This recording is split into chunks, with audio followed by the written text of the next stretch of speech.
Hola, ¿qué tal? Bienvenidos a La Pepa. Este es un programa de Canal Capital y lasillavacía.com, donde buscamos explicar en profundidad los temas que son de interés para usted. Este año las mujeres fueron objeto de muchos debates. El principal de todos, por lo menos alrededor del cual hubo más controversia, fue el de la ideología de género, pero también en polémicas relacionadas con feminicidio y violencia de género, leyes laborales, educación sexual, aunque también se registraron casos pues, no tan negativos como el aumento de la licencia de maternidad recientemente en el Congreso. Para ver cómo le fue a las mujeres en el 2016, tenemos a dos expertas. Ellas son Alejandra Coll, ella es abogada de Women's Link, magíster en estudios de género de la Universidad de Hull y la Universidad de Granada y es activista de la Ruta Pacífica de las Mujeres. También es experta de la Red de Mujeres en La Silla Llena, La Silla Vacía. Bienvenida. Muchas gracias por la invitación. También tenemos invitada a Linda Cabrera, ella es abogada de la Universidad Nacional de Colombia, magíster en Derecho y es la coordinadora en la corporación Cisma Mujer. Bienvenida. Muchas gracias por la invitación. También nos ha acompañado en la Red de Mujeres, ¿no? Claro que sí. Bueno, vamos a ver qué saben estas expertas, qué saben los que saben.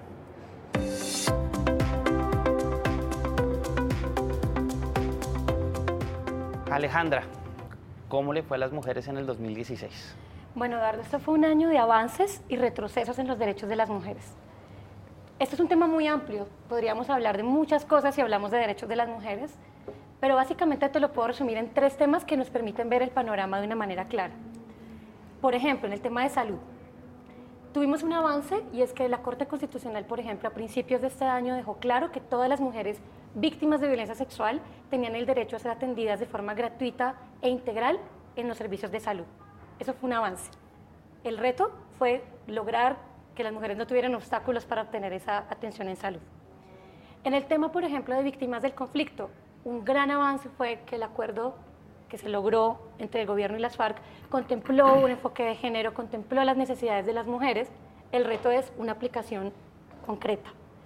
Y también en el tema de violencia basada en género y en particular en lo que tiene que ver con feminicidios, avanzamos en que hace más o menos un año largo se le dio nombre a esos asesinatos de las mujeres por el hecho de ser mujeres. Logramos avanzar en que la legislación respondiera a esa necesidad. El reto es lograr que la justicia efectivamente acoja este avance normativo y lo aplique, y que las mujeres lo sientan en el día a día. Linda, ¿cómo fue el 2016 para las mujeres? Bueno, pues comparto el análisis, pero también quisiera destacar que es un año complejo para las mujeres, porque se mantienen constantes muchas cifras de violencia contra las mujeres y de impunidad, que parecen no dar tregua a pesar del marco jurídico que existe, a pesar de los avances también que han sido señalados aquí. En Colombia todavía tenemos cifras de cada 12 minutos y medio una mujer es víctima de agresión por parte de su pareja o expareja. 12 minutos y medio. Cada 27 minutos una mujer es víctima de violencia sexual. Cada 2 días lo es en el marco del conflicto armado y cada 4 días tenemos un tema de feminicidio en el país, oficialmente reconocido según medicina legal. Y por el lado de la impunidad también tenemos un panorama muy complejo. Tenemos un caso de archivo de la mayoría de las investigaciones de violencias contra las mujeres. En nuestro más reciente informe sobre la ley 1257 indicamos que... ¿Esta ley cuál es? La ley 1257 de no violencias contra las mujeres. En él indicamos que según nuestros estudios el 97% de los casos de acoso sexual están siendo archivados, el resto de hechos de violencia sexual también están siendo archivados en un 78% y todos los casos de violencia intrafamiliar que afectan particularmente a las mujeres están siendo archivados en un 86% de las denuncias. Luego tenemos un sistema que no está respondiendo y creemos que la falla de alguna manera estructural está por una parte en la inefectividad de las medidas de prevención y de protección. Tenemos un marco jurídico muy potente para proteger integralmente a las violencias con medidas en diferentes ámbitos, no solo el de justicia, pero estas medidas de protección no están funcionando porque las instancias encargadas de adoptarlas no están cumpliendo con su compromiso.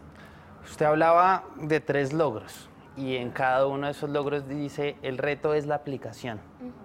Profundice en ese tema, por favor, Alejandra. Mira, te voy a poner un ejemplo y es el tema de los objetivos de desarrollo del milenio. Uno de los grandes objetivos era reducir la mortalidad materna en Colombia, que en promedio es de 54 muertes por cada 1000 nacidos vivos.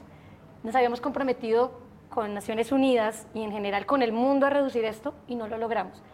Los únicos 2 objetivos de desarrollo del milenio en donde Colombia se quedó atrás tienen que ver con mujeres, curiosamente. que es la reducción del embarazo adolescente y la reducción de la mortalidad materna. No lo logramos. Entonces, esto también tiene que ver con la necesidad de implementar políticas, como dice Linda.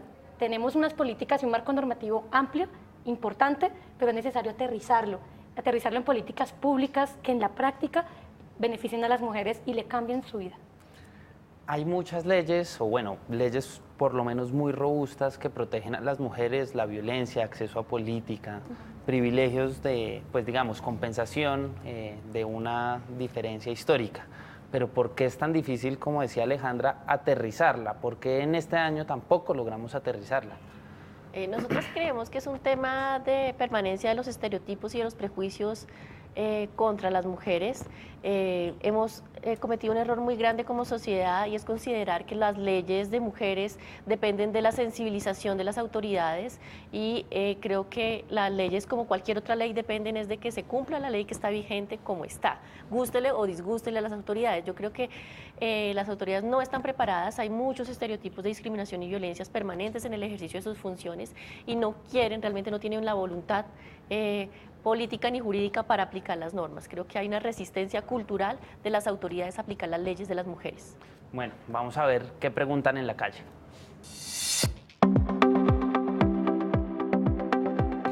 Tengo una pregunta. ¿Están las mujeres teniendo una participación política más activa en Colombia? ¿Están las mujeres teniendo una participación más activa políticamente hablando? Bueno, sin demeritar claramente los avances que progresiva y lentamente hemos venido teniendo en el país, pues en todo caso es claro que los niveles de participación política siguen siendo precarios en nuestro país. No superamos, dependiendo de la corporación que hablemos a nivel regional o a nivel nacional, entre un 12 y un 20% de participación de mujeres en la política y en los cargos públicos que llegan efectivamente.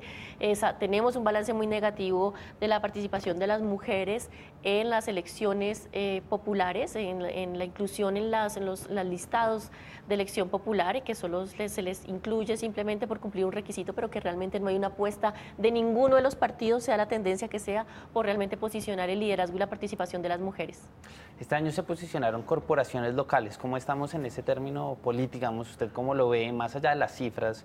¿Es efectivo? Digamos que haya 12 o 20%, uno dice, bueno, es poco, pero ¿es efectivo por lo menos en localidades, en departamentos, en cosas más localizadas? Pues mira, justamente por eso el acuerdo de paz tuvo que incluir una cápita de participación política donde se tuvo que incluir a las mujeres también, porque en la parte regional, en lo local, hace falta más participación de las mujeres.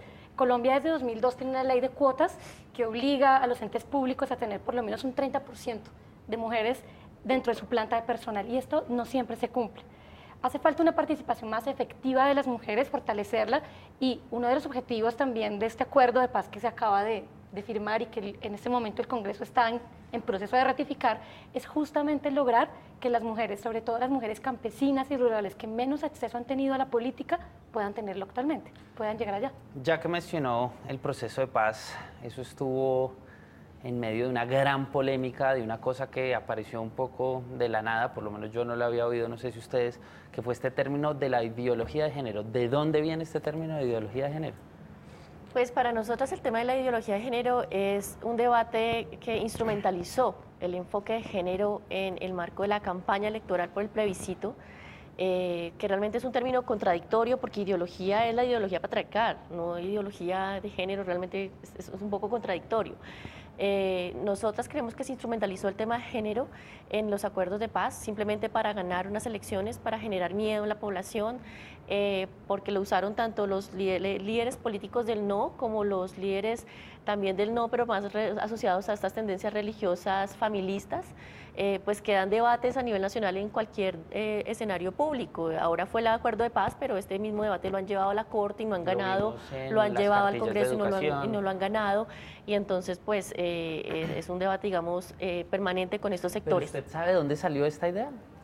Pues surgió de más de una tendencia religiosa que habla de la ideología de género, digamos, como una forma de destrucción de los valores culturales y tradicionales de las buenas sociedades, de lo que la iglesia y las religiones entienden como buena sociedad, que justamente es un poco también contradictorio con lo que no tenemos. La familia hoy en día que defiende la iglesia, las iglesias en general, es el mayor escenario de violencias contra las mujeres. El 86% de las niñas son víctimas de la violencia sexual y en el 88% de los casos los agresores son o los familiares, entre ellos los principales, los padres y los tíos.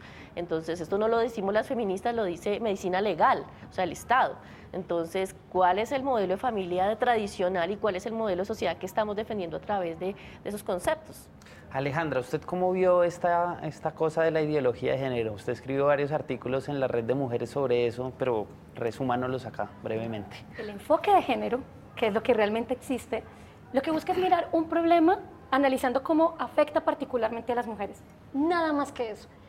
Esto se problematizó, se exageró y se le mintió a la población para asustarla y eso se le puso un nombre que fue ideología de género, que realmente es algo que no existe, es una mala interpretación del enfoque de género. ¿Qué es el enfoque de género? El enfoque de género es mirar un problema social y ver cómo ese problema social afecta a las mujeres de una manera concreta. Revisar cómo un problema social está tocando el cuerpo y la vida de las mujeres. Te voy a poner un ejemplo. El enfoque de género en el acuerdo de paz era ver cómo las mujeres campesinas y las mujeres víctimas se habían visto afectadas concretamente. El enfoque de género en el acuerdo era, por ejemplo, tener guarderías infantiles para que las mujeres campesinas pudieran ir a trabajar y el Estado tuviera un soporte para ellas para que alguien pudiera cuidar a sus hijos mientras tanto.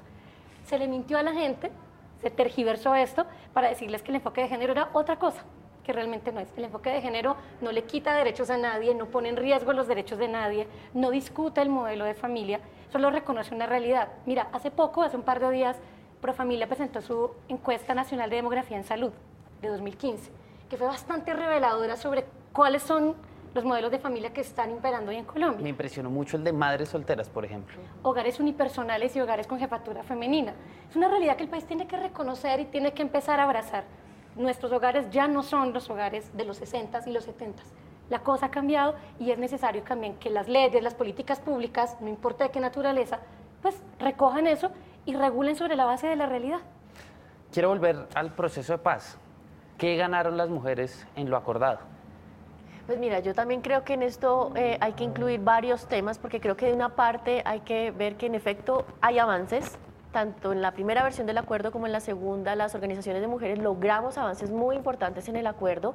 A la final, con todas las consecuencias de la campaña del no, con el tema de la mal llamada ideología de género, el enfoque de género sí quedó en el acuerdo final de paz, quedó incorporado en cada uno de los componentes del acuerdo, en tierras, en participación, en víctimas, en fin del conflicto y en drogas ilícitas.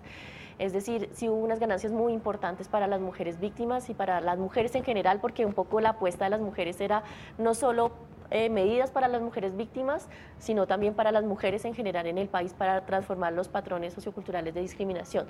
Pero de otra parte creo que un poco el mayor daño que hizo este debate de la llamada ideología de género fue dejar en todo caso un mensaje mucho más allá del acuerdo de paz, un mensaje de misoginia instalado que hoy en día, digamos, nos tiene un escenario, por ejemplo, como el de la aprobación de un referendo discriminatorio para prohibir la adopción por parejas del mismo sexo y madres solteras, y digo madres solteras porque realmente es un asunto de las madres solteras, porque en términos de cifras, los padres que tienen hijos no son representativos realmente en las estadísticas.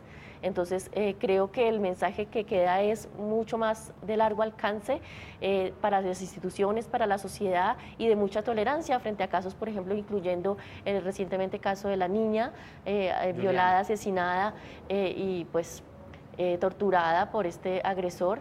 Que deja pues un mensaje que claramente estamos teniendo una sociedad tolerante con las violencias hacia las mujeres. Ese es el peor efecto de esta campaña sobre la ideología de género, un efecto general sobre la sociedad. Yo quiero pasar a ese caso que ha sido muy mediático, el caso de Juliana. Ahí ha habido todo un debate de fondo sobre cómo está respondiendo el derecho, las leyes a estos casos. Y yo creo que es importante que ustedes que han estudiado este tema nos expliquen cómo estamos y cuál es esa solución, porque uno de los riesgos, no lo digo yo, lo dicen muchos penalistas, es el famoso populismo penal. ¿Usted cómo lo ve, Alejandra? Mira, el tema en estos casos es, bueno, en 2015 le dimos nombre a este tipo de conductas, de asesinatos de mujeres por el hecho de ser mujeres, sin ninguna otra razón, simplemente por el hecho de ser mujeres. Y nos hemos centrado mucho en atender los casos, en buscar resolver el acceso a la justicia cuando ya tenemos una víctima y no nos hemos centrado en prevenir que haya víctimas, que realmente es lo más importante. Necesitamos mejorar la política de prevención, necesitamos que el Estado cree una política de educación donde desde la primera infancia se le enseña a las personas a ver a las mujeres como iguales, para que no pase esto, que no tengamos que esperar que haya una víctima para desplegar el aparato estatal. Mira, el feminicidio es un delito que ya Medicina Legal advirtió el año pasado en su informe Forensis, que hay un riesgo inminente en 3 ciudades del país. De hecho, pidió casi que una declaratoria de crisis humanitaria, como lo dice la Casa de la Mujer, porque dijo que había una cantidad impresionante de mujeres en riesgo. Sobre todo llamó la atención sobre Popayán y Cartagena como 2 ciudades donde hay muchísimo riesgo de que las mujeres vivan feminicidio. Esto de llamar a las autoridades a políticas de prevención. ¿Qué podemos hacer antes de que las mujeres sean víctimas de feminicidio para protegerlas? ¿Cómo podemos evitar una sociedad que mata a sus mujeres? Creo que ahí es donde nos hace falta. Tenemos una política de reacción ante el feminicidio que ha probado ser medianamente eficaz, pero necesitamos prevenir, evitar que haya mujeres y niñas a las que les pase esto. Linda, usted es veedora de la ley 1257, es una ley que protege a las mujeres en contra de la violencia por el hecho de ser mujeres. ¿Qué ha pasado con esta ley? Pues no mucho, desafortunadamente. Llevamos 8 años, nosotras en la Corporación Cisma Mujer acabamos de publicar un informe de seguimiento a estos primeros 8 años de vigencia de la ley.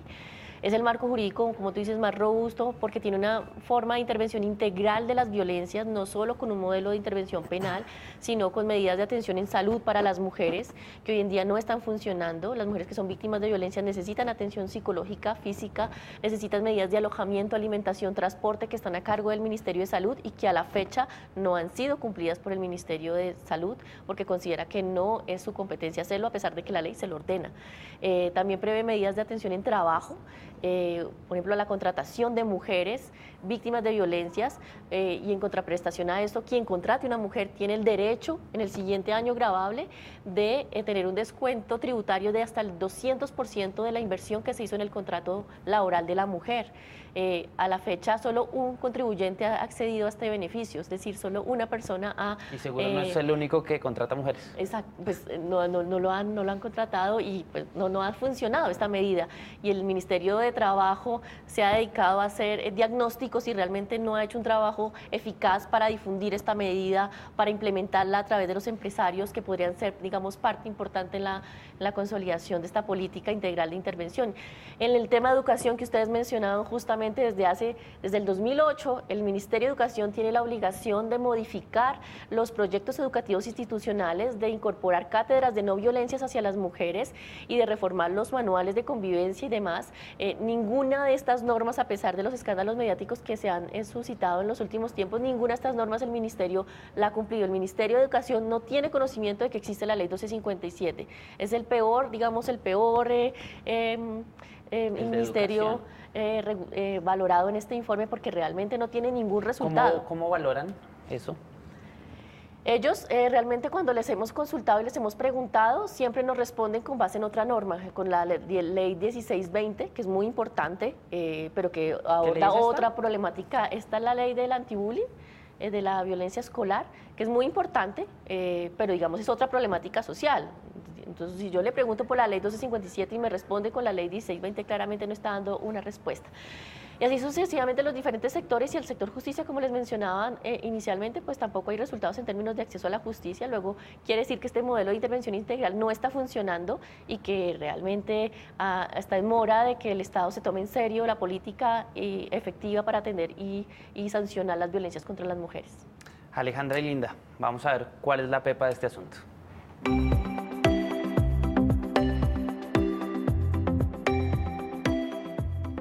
Pensando en lo que viene, en el otro año y en los muchos años que vendrán de esta lucha por lograr igualdad y protección de las mujeres en la sociedad, ¿cuál es la pepa que uno debería atacar? Hay que atacar el machismo, hay que atacar una sociedad que se ha negado a aceptar que el enfoque de género es necesario. Es necesario mirar los problemas sociales y ver cómo afectan a las mujeres de una manera particular. Es necesario que nos comprometamos a que las mujeres puedan acceder a salud. Mira, es increíble que en Colombia se nos sigan muriendo las mujeres en el parto. Tengamos unas cifras de mortalidad materna tan aterradoras. Es impresionante que las mujeres todavía no tengan acceso a participación política adecuada. Creo que es importante movilizar a la opinión pública para que entienda que esto no es un problema solo de las mujeres y que las mujeres debemos resolver, sino que es un problema que afecta a toda la sociedad. Y otra pepa en este asunto es la implementación de los acuerdos de paz, que ojalá ese enfoque de género que quedó plasmado en lo escrito pase a materializarse. ¿Cuál es la pepa de este año? Y de los que vienen. Sí, claro, creo que Pepa está en la prevención y la protección de las violencias, como decía inicialmente. Yo creo que se deben fortalecer las medidas para prevenir las violencias, realmente con medidas de difusión de las leyes que favorecen a las mujeres y de exigir su cumplimiento. Hoy en día no existe un solo funcionario ni una sola autoridad sancionada por la Procuraduría ni por otro ente de control por incumplimiento de la ley 1257. Y el otro foco sería el tema de la protección de las mujeres integral con este enfoque de integralidad que tiene la ley 1257. Si solo se sigue manejando el tema desde la perspectiva penal, desde una sanción que se demora en llegar, tampoco vamos a tocar la pepa del asunto, que es la estructuralidad de las violencias y la necesidad de sacar a las mujeres de esos círculos de violencias en que permanecen. Alejandra, ustedes son unas pepas de este tema y han estudiado mucho el diagnóstico, pero ¿qué casos de éxito han estudiado? Mira, se ha comprobado también que las mujeres, cuando se les dan oportunidades para tener acceso a las políticas públicas, a proponer, esto ha funcionado.